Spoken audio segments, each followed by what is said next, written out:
No, no se trata de la cerveza que toma tu compa que está a dieta, ni del festival de música electrónica que va a tu amiga que fuma marihuana. Estos son los fanáticos de un equipo de fútbol que viven día a día por un club. Normalmente son parte de una barra brava y están locos de la cabeza. Hoy hablaremos de los ultras. El término ultra viene del prefijo latín que significa más allá. Se empezó a utilizar en medio de la Revolución Francesa para denominar a los extremistas políticos. El término llegó a Italia y, eventualmente, se transformó para describir a las organizaciones y grupos fanáticos de un equipo de fútbol. Inicialmente, los grupos de aficionados se juntaban simplemente para cantar canciones y demostrar apoyo por su equipo. A finales del siglo XIX, apenas cuando el fútbol se empezaba a popularizar en Europa, surgieron los primeros casos de violencia relacionados con el fútbol en el Reino Unido. La policía británica, al encontrar armas en un vestidor de fútbol, después de reportar altercados en partidos, declaró que los grupos de fanáticos estaban planeando actos de hooliganismo. De ahí nació el término hooligan. Para principios del siglo XX, la locura por el deporte había llegado al nuevo continente. El término hincha o hinchada nació en Uruguay y actualmente se usa para referirse a los fanáticos latinoamericanos de un equipo de fútbol. Los ultras, hinchas y hooligans son muy diferentes, pero en ese entonces los términos eran intercambiables. El primer grupo de fanáticos masivos nació en la década de los 30 en Italia, particularmente en Florencia. Para apoyar a su equipo, el grupo de aficionados repartió banderas, compuso himnos y hasta organizaban el transporte de aficionados cuando el equipo jugaba fuera de casa. En la época posguerra, la popularidad del fútbol estalló y nacieron miles de grupos de fanáticos, no solo en Italia, sino en todo el mundo. Conflictos entre los aficionados de Liverpool y Everton fueron notorios en los 50. En 1968, con el nacimiento del movimiento contracultural y las nuevas políticas de izquierda, estallaron protestas en todo el mundo.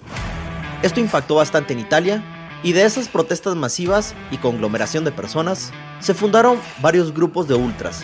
Unos llegaron a armar motines cuando en 1969 los aficionados de Casertana empezaron una revuelta por su prohibición en participar en la Serie B.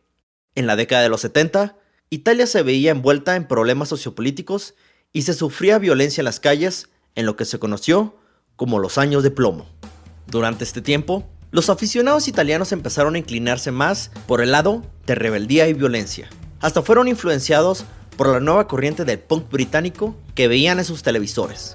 Uno de los primeros actos lamentables fue en el derbi de Roma de 1979, cuando un aficionado de la Lazio perdió la vida al ser impactado en el ojo por una bengala. Aún así, la popularidad de los ultras se expandió en Alemania, España, Países Bajos y sobre todo en el Reino Unido. Ahí, los grupos de aficionados tomaron un giro todavía más violento. Conflictos bélicos durante la época también se derramaron en las canchas de fútbol. La guerra civil en Irlanda terminó involucrando a los grupos sectarios en Escocia. Al acabar la final de la Copa Escocesa de 1980, aficionados de Rangers y Celtic invadieron Hampden Park y armaron una batalla campal en medio de la cancha. Para los 80s, la cultura de hooligans y ultras estaba fuera de control.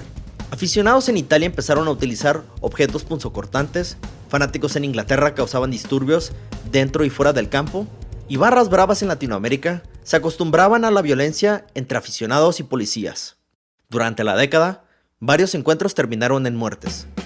En 1985, 39 personas murieron en Heysel en un encuentro entre Liverpool y Juventus. Varios aficionados en Italia también murieron a causa de violencia fuera de los estadios. En Argentina, había en promedio una muerte cada 3 meses por violencia de las barras bravas. Para los 90s, la epidemia de violencia había llegado a todas las esquinas del continente europeo. Francia, Alemania, Hungría, Polonia, Bélgica, Grecia, todas sufrieron olas de violencia. Los disturbios en Yugoslavia, especialmente en Serbia y Croacia, fueron precursor a una guerra civil que terminó dividiendo al país. Grupos de hooligans en Inglaterra y Países Bajos organizaban peleas fuera del campo. Una de estas fue en 1997, cuando 150 fanáticos del Ajax y 300 del Feyenoord se agarraron a golpes cerca de la autopista A9 en la llamada Batalla de Beverly. El consumo de alcohol y drogas como cocaína aumentaron más los disturbios entre la población. Para cuando llegó el nuevo milenio, habían barras bravas desde Norteamérica hasta África y Asia.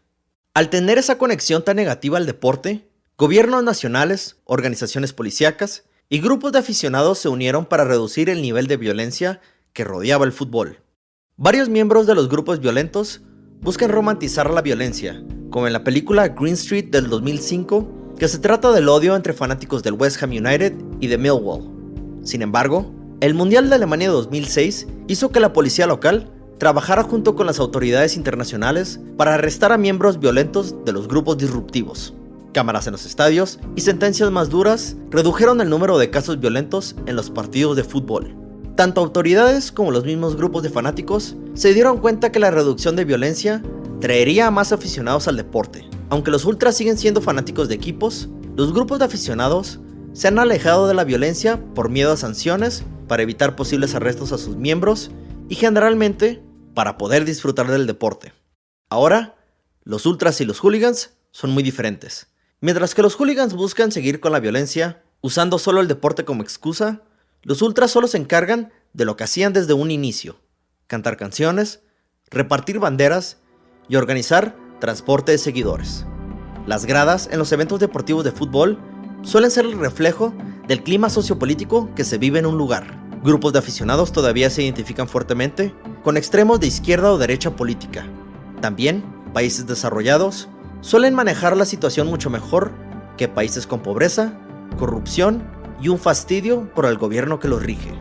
Hoy en día, tristemente, la violencia en los estadios de fútbol sigue siendo notoria en varias partes del mundo, pero con la globalización del deporte, los actos de violencia, poco a poco, van quedando en el pasado. Gracias por escuchar, esto fue Balompié, hasta la próxima.